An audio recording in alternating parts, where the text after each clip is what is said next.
Hey guys, Chris with Coldbreak here with another customer question.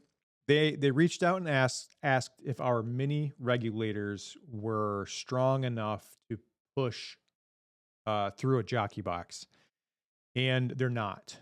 The mini regulators are perfect for a balanced draft system like a kegerator, or if you're just using like a thumb tap, something that where if you're going to tap it, you're going to keep the keg at 10 to 12 psi, which is like a standard keg pressure for dispensing and maintaining a carbonation level.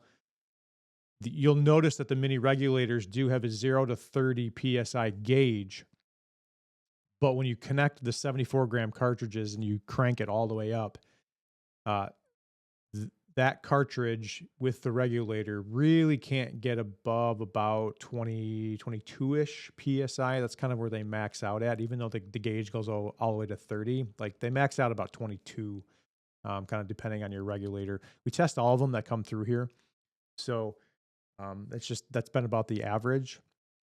So because jockey boxes are an unbalanced system, meaning that it's a long draw draft system, all crammed and condensed into a cooler, so there's 50 feet of coil in there.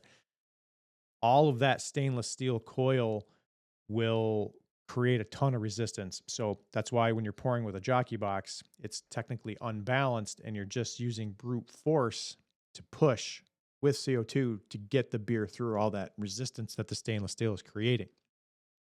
So saying that, the 5-pound tank with the Coldbreak regulator, that's about as compact as you can get. There are 2.5 gallon CO2 tanks on the market, but they're kind of rare. And so when you go to fill them or go to exchange them, a lot of people are just like, yeah, well, we don't carry that kind of equipment. So 5-pound is the lowest and smallest.